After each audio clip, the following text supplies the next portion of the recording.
Bien, vamos a algo bien interesante. Cerca de 40.000 pesos diarios obtienen los vendedores ambulantes en la región metropolitana, quienes están altamente satisfechos con esta actividad. Esto según reveló un estudio de caracterización del comercio ambulante, el que también evidenció que el 42% de los vendedores ambulantes son migrantes. Vamos a entrar en más detalles, vamos a profundizar en esto junto a Cristian Crespo, subdirector de investigación aplicada del Centro de Políticas Públicas de la Universidad Católica. Muchísimas gracias por estar con nosotros y bienvenido, Cristian.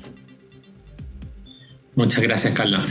A ver, es bien revelador este estudio porque no teníamos estos datos, si bien habíamos visto algunos reportajes de prensa que daban cuenta de estas ganancias o la forma en que se desempeña el comercio ambulante. Esta radiografía es bien decidora. ¿Qué es lo que te parece a ti más llamativo de lo que arroja este estudio? Bueno, hay varios elementos de este estudio que fue mandatado por el gobierno de Santiago y que contó con la asesoría técnica de la Cámara de Comercio. Ciertamente los aspectos más vinculados a los ingresos y la satisfacción de los vendedores ambulantes con su actividad son llamativos, porque lo que nos dice relación de que hay un fenómeno que es bien estructural. Hay alta satisfacción tanto de los vendedores como de los compradores, resiliencia a las sanciones, entonces presenta muchos desafíos para la elaboración de política pública. Claro, lo primero que a mí me llamó la atención fue eso, el que los propios vendedores ambulantes, personas que trabajan en la calle sin ningún tipo de protección, sin las mejores condiciones, estén altamente satisfechos. Uno podría haber pensado que esto se hace por necesidad, que no es lo ideal, pero claro, después cuando uno va viendo lo que ganan, la cantidad de horas que trabajan, uno se da cuenta que claro, están satisfechos porque en realidad logran buenas ganancias. O sea, estamos hablando de casi 1 millón de pesos mensual, si es que tomamos esta referencia de 40.000 pesos diarios, en jornadas que son como de 8 horas, según lo que dice el estudio, un poquitito más, 6 días a la semana. O sea, es bastante lucrativo el negocio para muchos, ¿no? Sí, ahí es importante tener en consideración que nosotros preguntamos por los ingresos que los vendedores reciben, pero a eso habría que descontar los costos para establecer la ganancia. Ah, no es la ganancia, ya. Ahí hay un punto importante. Los cuales van a variar bastante dependiendo del tipo de producto el cual se relaciona el vendedor ambulante. Pero más allá de eso, o sea, ciertamente los ingresos que reciben son un factor importante, también la flexibilidad que la actividad otorga, y es por eso que cuando nosotros les consultamos si estarían dispuestos a dejar la actividad, 54% no estaría dispuesto a dejarla, y entre quienes están dispuestos a dejarla, lo harían solo mayoritariamente si es que percibieran 700.000 pesos líquidos al mes.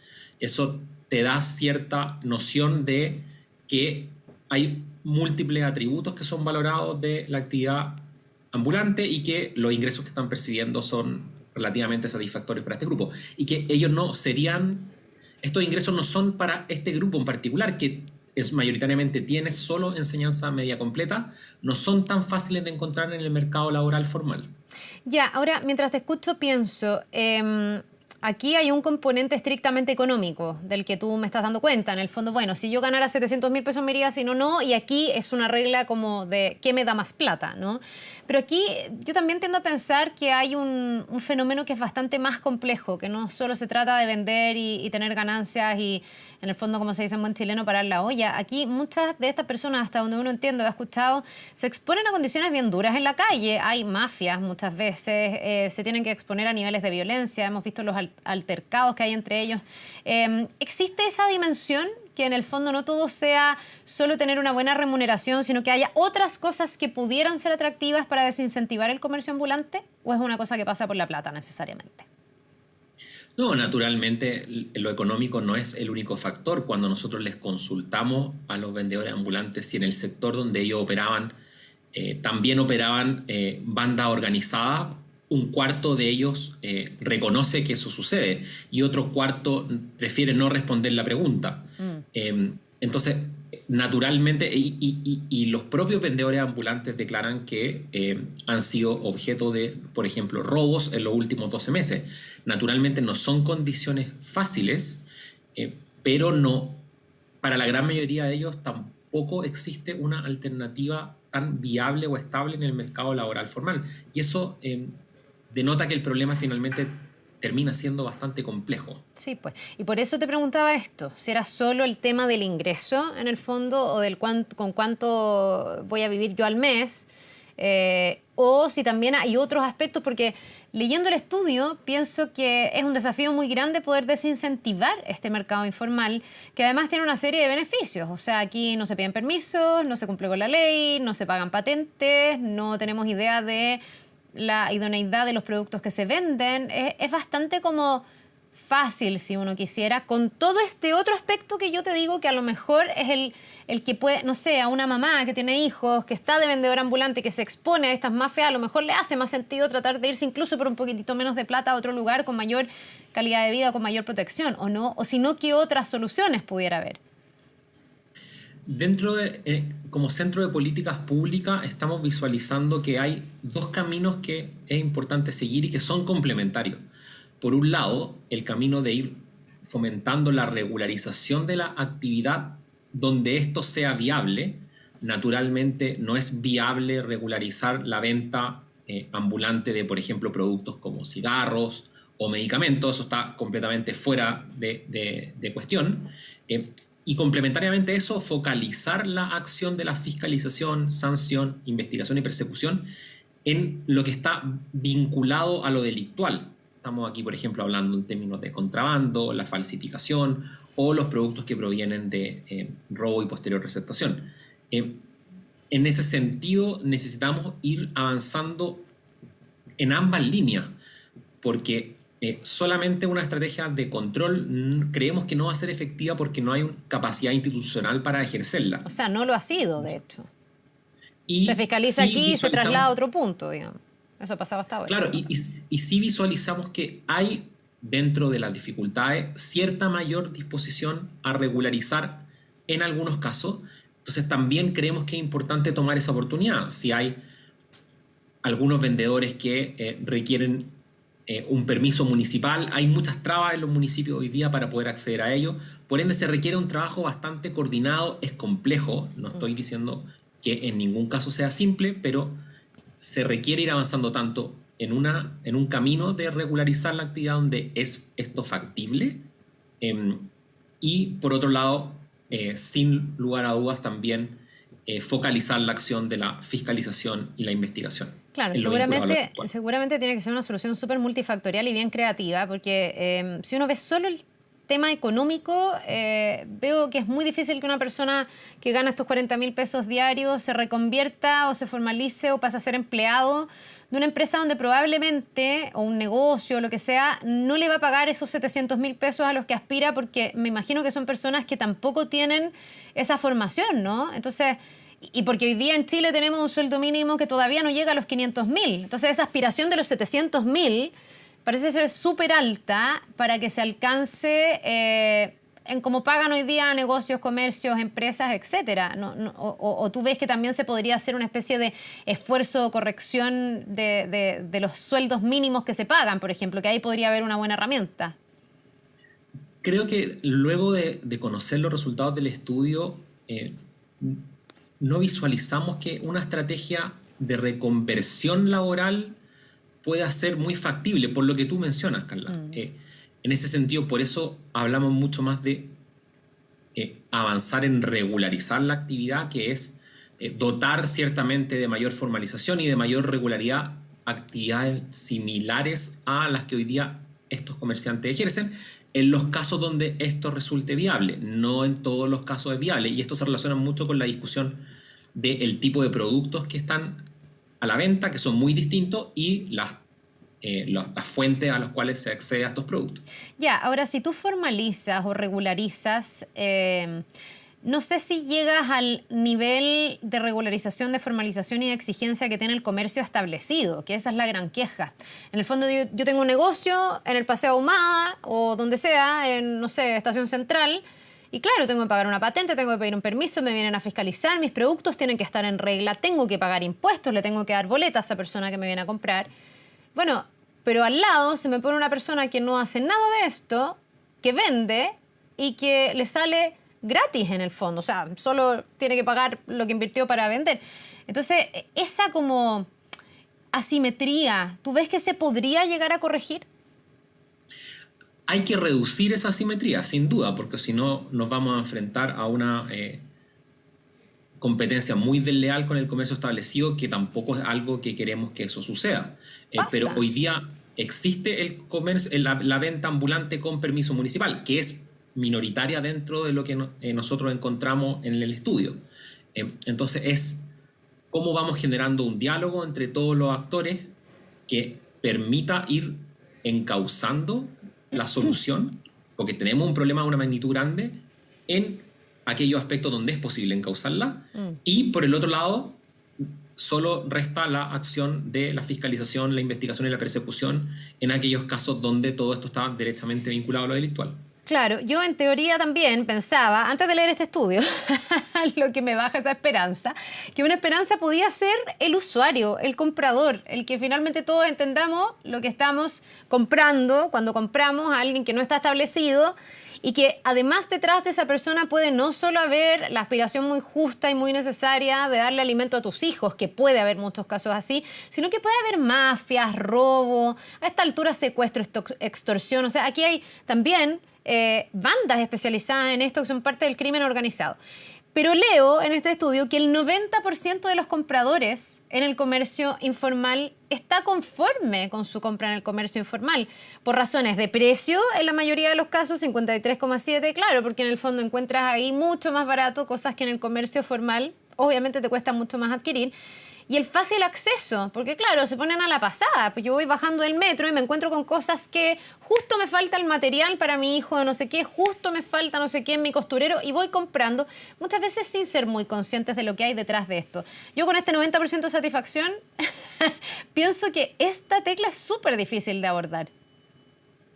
Es ciertamente difícil y es una reflexión que hemos hecho en el equipo.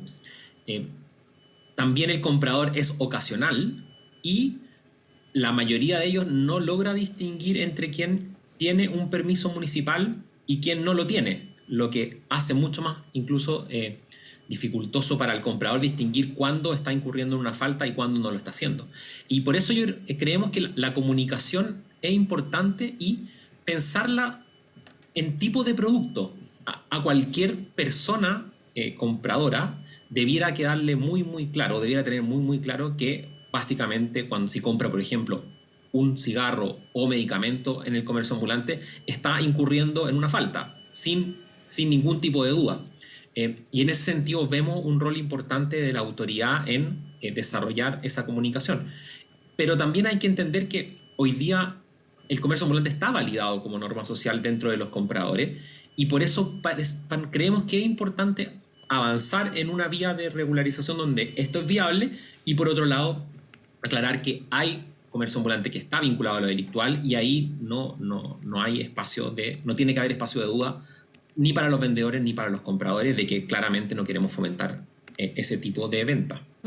Ahora también, yo no sé si ustedes preguntan, porque hablábamos de este 90% de satisfacción, donde el precio es lo que más destaca y también el acceso, pero ¿será también el usuario, me imagino yo, consciente, porque siempre recibimos esos alegatos, de que esto tiene otras externalidades negativas? O sea, hoy día todos los reclamos que se han generado, los accesos al metro, los enfrentamientos entre las bandas, no sé, barrios que han sido tomados básicamente incluso no solo por el que vende, sino por el que supuestamente protege al que vende, por lo tanto le arrienda, entre comillas, un espacio que es absolutamente ilegal. Las personas igual son conscientes de eso y así todo tienen un 90% de satisfacción. Eso corre por otro carril, eso no importa o ya el tema económico es demasiado relevante porque también, Cristiana, hay que reconocer que para muchas personas la vida se ha puesto tan cuesta arriba que aquí hay una oportunidad de precio que es súper difícil competir, digamos. Reconocemos en el comercio ambulante y en su aumento un conjunto de causas que se explican a partir de las crisis que ha sufrido el país, entre ellas la económica, el alto desempleo y la inflación. Claro. Y efectivamente, Carla, los compradores reconocen que hay mayor inseguridad en estos espacios y son en mayor proporción víctimas de delitos en los sectores de comercio ambulante, incluso más que los propios vendedores, siendo que la mayoría de los compradores son transeúntes, van por ahí de paso. Sin perjuicio de ello, eso convive con una satisfacción respecto a la compra de los productos y un aproximadamente 81-82% de los compradores no cree que los productos que se adquieran en el comercio ambulante sean dañinos. Entonces, no es que los compradores desconozcan los riesgos, están conscientes de ellos, particularmente la parte, en lo que confiere a la seguridad, robos, pero aún así la conducta es bastante persistente. Estaba leyendo también sobre cómo el nivel de enseñanza que tienen en su mayoría las personas que trabajan en el comercio ambulante. Y claro, leía que la mayoría cuenta con enseñanza media completa, un 40,6%, y que habitualmente estamos hablando de jefes o jefas de hogar, que es un 64,3% que tiene 1 o 2 niños. Pensaba mientras leía esto, claro, a lo mejor aquí también la clave está en tener más acceso a la educación superior, y tener mejores políticas de formación de las personas para que después puedan tener más oportunidades. Pero eso se me superpone, digamos, con que también tenemos una gran cantidad de migrantes. En el fondo esto empieza a depender de políticas también de otros países, no solo de lo que pasa en Chile, ¿no? Porque hay mucha gente que llega con cierto nivel de formación desde sus países y que termina acá desempeñándose en el comercio ilegal. Espérate, estoy buscando el dato, no lo encuentro de cuántos son personas migrantes. 42% son migrantes hoy día, dentro de lo que ustedes detectaron. Sí, la perspectiva migratoria para comprender el fenómeno y pensar en soluciones es muy importante en este caso. Y de la población migrante, aproximadamente 1 de cada 2 hoy día no tiene una condición regular. La mayoría de ellos, que no está en esta condición regular, ya solicitó una visa o residencia y está a la espera de la respuesta. Entonces también poder tener una conversación fructífera respecto a qué vamos a hacer en estos casos y cómo podemos ir encontrando soluciones, es muy importante. Y, Carla, yo creo que todos concordamos con la relevancia de poder tener un capital humano en nuestro país mucho más desarrollado, la importancia de la educación, pero entendemos que ese tipo de políticas públicas también son muy, muy, muy a largo plazo. Claro. Y hoy día el foco, de hecho, vamos a empezar a trabajar en propuestas de política pública, es en lo que podamos implementar en un mediano, corto plazo. También mientras hablamos de esto pienso en cuántos de esos migrantes venían a buscar una mejor vida, digamos, y se encuentran solo con esta posibilidad. Ahí también hay una consecuencia de un proceso migratorio que ha sido bien desordenado, donde muchos han venido con una promesa de encontrar en Chile algo mejor que en su país, y en algunos casos muchos tampoco lo encuentran y terminan, por ejemplo, en esta venta ilegal, pero que a lo mejor igual sigue siendo, en términos de ingresos, mejor que lo que vivían en sus países. Y ciertamente, y a lo anterior agrego de que son particularmente las lógicas de crimen organizado que vemos que se asocian en una parte al comercio ambulante, encuentran mucho más facilidad de aplicarse en población extranjera que no está en una situación del todo regular en Chile, claro, porque particularmente esta población teme a tener un intercambio como por ejemplo la fuerza policial, o teme a realizar una denuncia, particularmente porque se encuentra en una situación irregular. Y estos son aspectos que nosotros recogimos a lo largo del estudio desde la parte cualitativa, porque nosotros complementamos esto con entrevistas, con 40 entrevistas, 18 de ellas a vendedores ambulantes. Ya. Bueno, vamos a ver cuáles son, porque me imagino, Cristian, que ahora la etapa siguiente es desprender algunas políticas y medidas desde este estudio. Era importante tener una radiografía, porque siempre hablamos del comercio ambulante, pero ahora ya hay una radiografía con un número o con números o con cifras más claras. Ahora tendrá que delinearse entonces algunas soluciones o cursos de acción, ¿no?, para tratar de reducir el mercado ilegal. Así es, no quisimos en este trabajo quedarnos solo en el estudio, sino también ahora avanzamos a una segunda fase, que es diseñar una propuesta de solución en modo de plan integral que le vamos a entregar al gobierno de Santiago de acá a final de año, y para eso vamos a seguir trabajando con muchas de las instituciones que son muy relevantes para poder abordar la problemática. Bien, pues ojalá que se llegue a una buena propuesta que sea aplicable y que vaya teniendo resultados. Cristian Crespo, subdirector de Investigación Aplicada del Centro de Políticas Públicas de la Universidad Católica, muchas gracias por habernos acompañado esta mañana. Que te vaya muy bien. Muchas gracias. Buen día a todos y a todas. Nos vemos.